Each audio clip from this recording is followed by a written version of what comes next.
fellow Nigerians, as I address you today, I am deeply aware of the struggles many of you face in these challenging times. Our administration knows that many of you struggle with rising costs and the search for meaningful employment. I want to assure you that your voices are heard.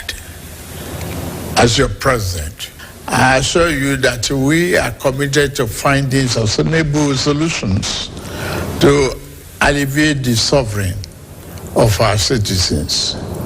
Once again, I plead for your patience as the reforms we are implementing show positive signs, and we are beginning to see the light at the end of the tunnel.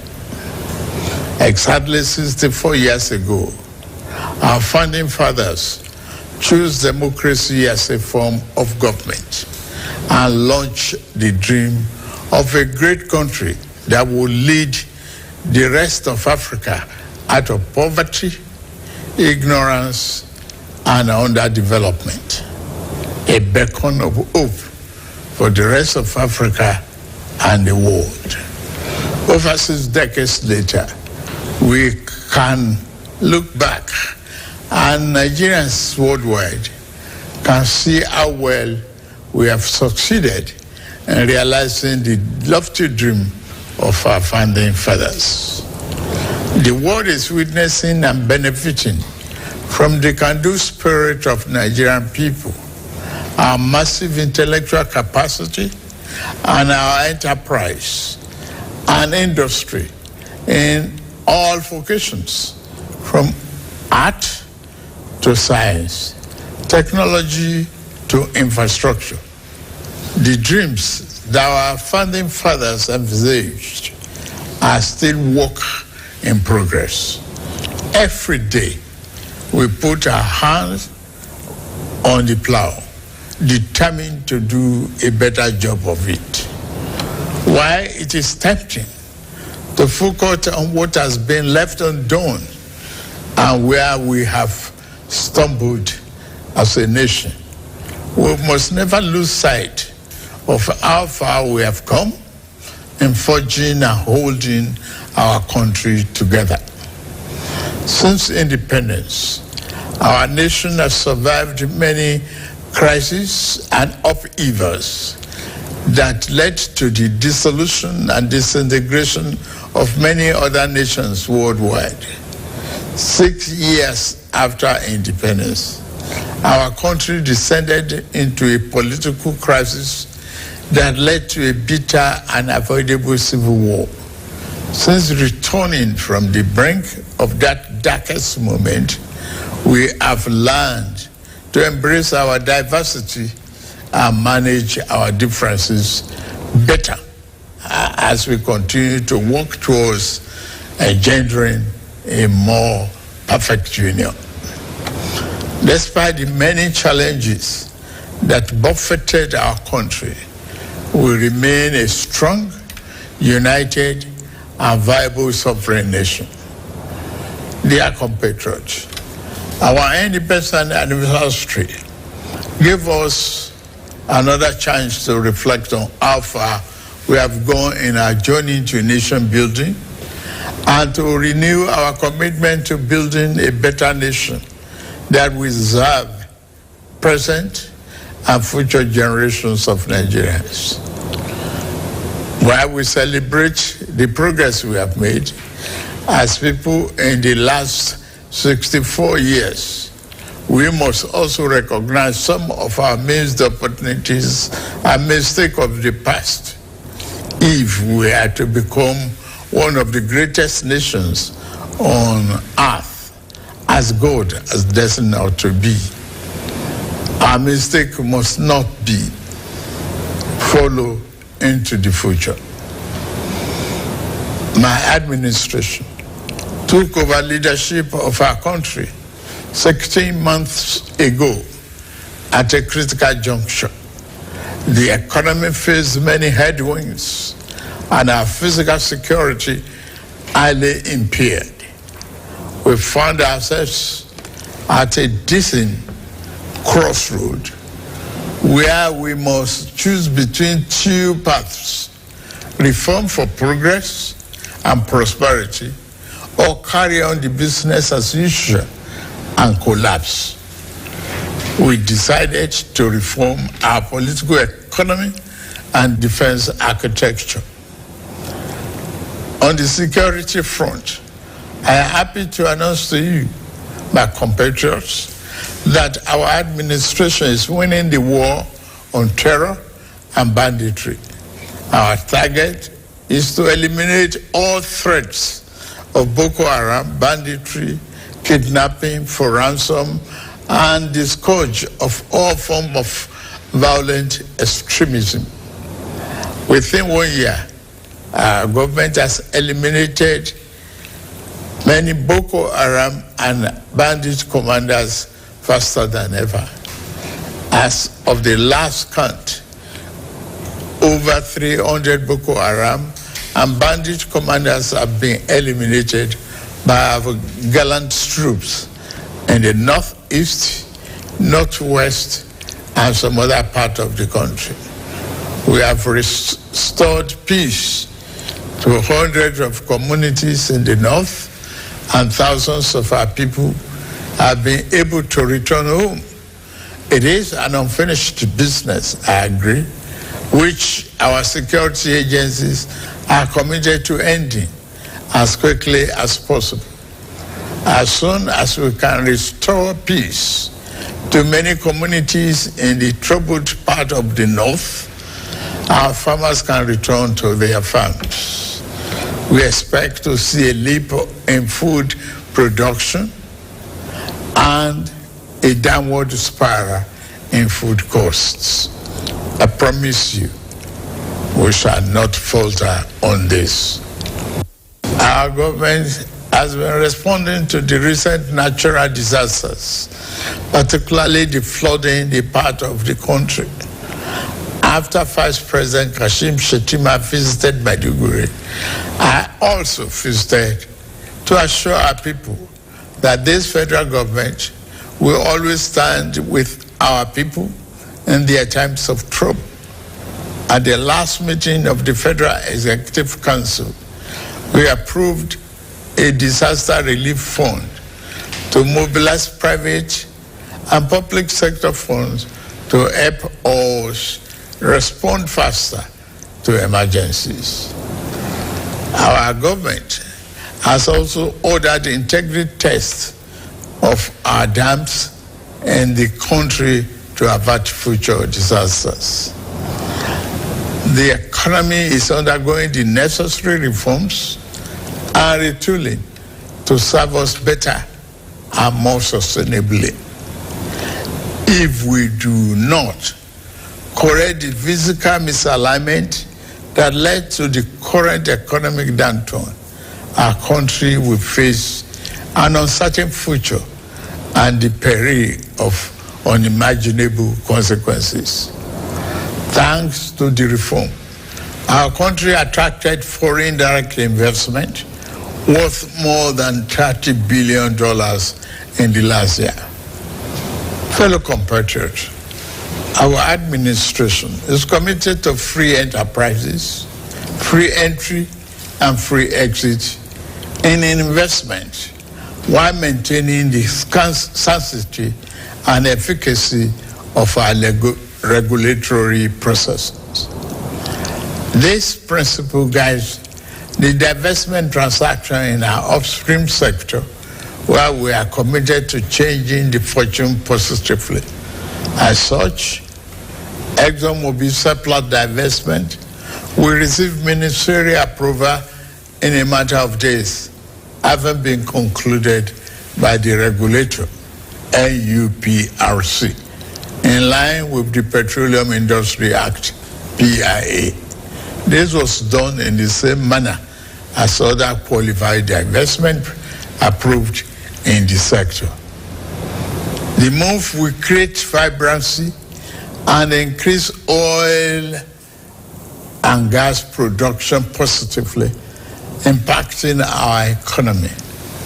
The more disciplined approach adopted by the central bank to monetary policy management has ensured stability and predictability in our foreign exchange market. We inherited a reserve of over 33 billion 16 months ago. Since then, we have paid back the inherited forex backlog of 7 billion. We have cleared the ways and means debt of over 30 trillion naira. We have reduced the debt service ratio from 97% to 68%. Despite all this, we have managed to keep our foreign reserve at 37 billion. We continue to meet all our obligations and pay our bills. We are moving ahead with our fiscal policy reforms. We stimulate our productive capacity and create more jobs and prosperity. The Federal Executive Council approved the Economic Stabilization Bill, which will now be transmitted to the National Assembly. This transformative bill will make our business environment more friendly, stimulate investment, and reduce the tax burden on businesses and workers once they are passed into law.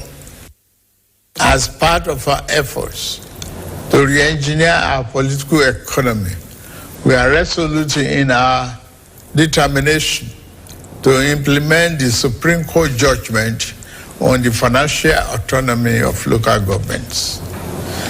The central concern of our people today is the high cost of living, especially food costs. This concern is shared by many around the globe as prices and the cost of living continue to rise worldwide. My fellow Nigerians, please be assured that we are implementing many measures to reduce the cost of living at home. I commend the governors, particularly in Kebbi, Niger, Jigawa, Kwara, Nasarawa, and other Southwest governors that have embraced our agricultural production program. I urge other states to join the federal government in investing in mechanized farming. We are playing our part by supplying fertilizer and making tractors and other farm equipment available. Last week, the Federal Executive Council approved establishing a local assembly plant for 2,000 John Deere tractors, combine harvesters, disc riders, bottom plows, and other farm equipment. The plant has a completion time of 6 months. Our energy transition program is on course.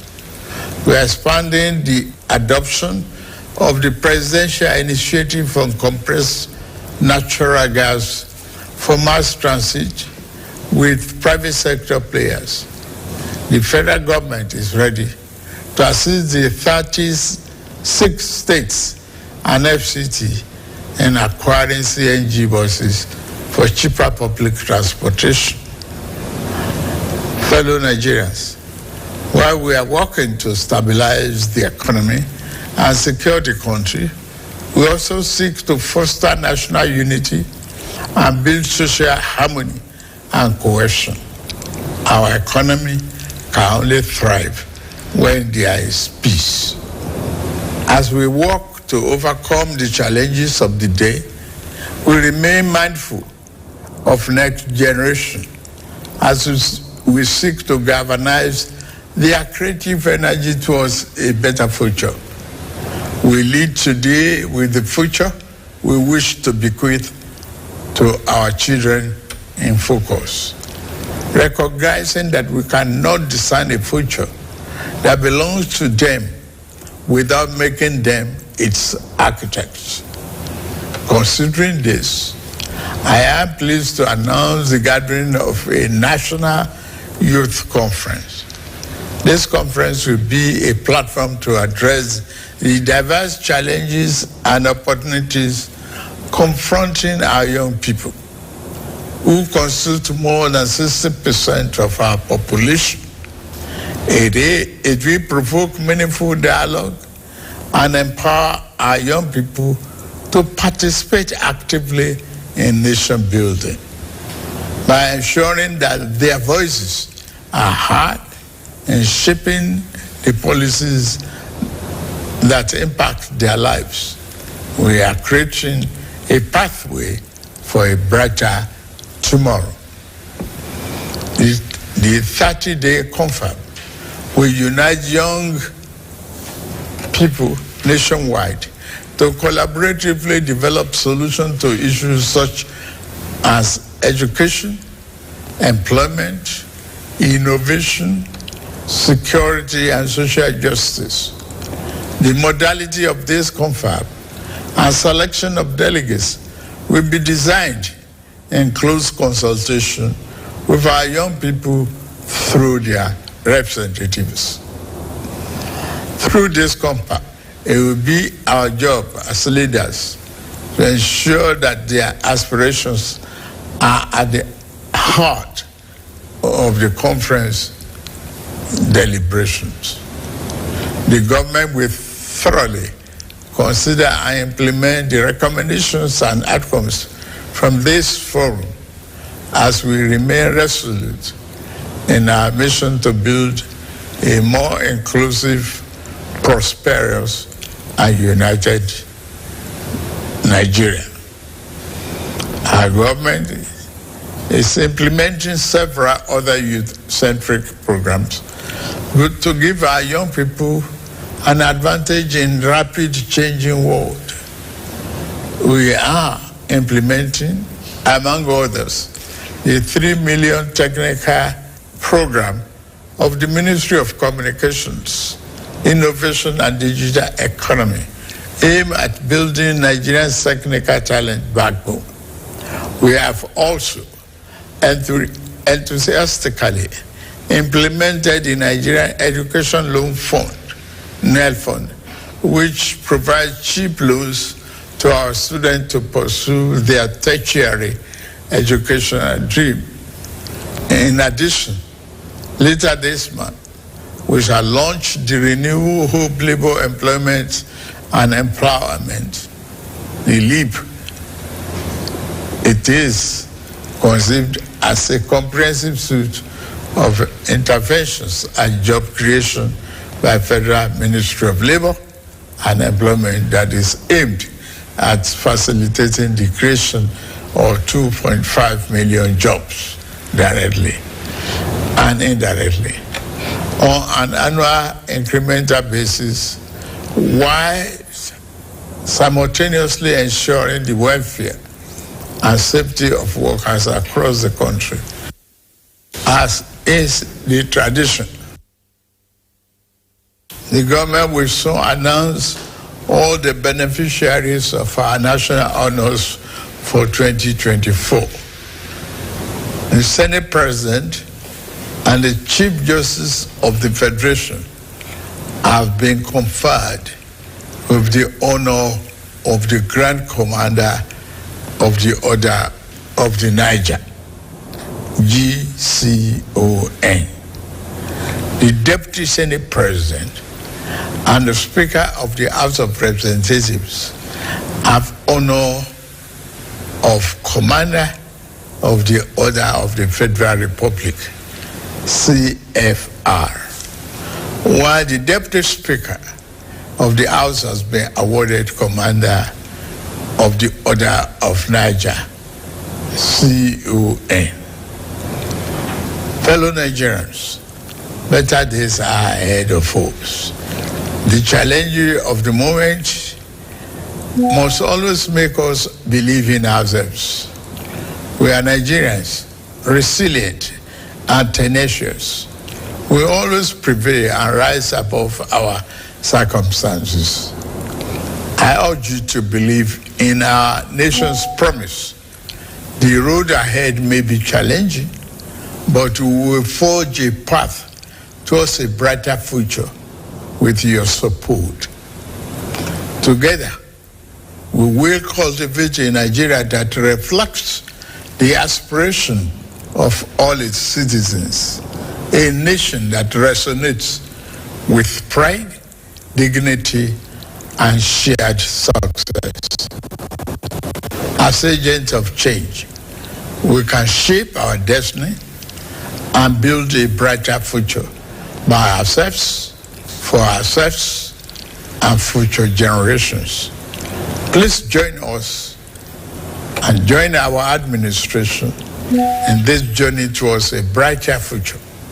Let us work together to build a greater Nigeria where every citizen can access opportunities and every child can grow up with hope and promise. May God continue to bless our nation and keep members of our armed forces safe. Happy Independence Anniversary, fellow Nigerians.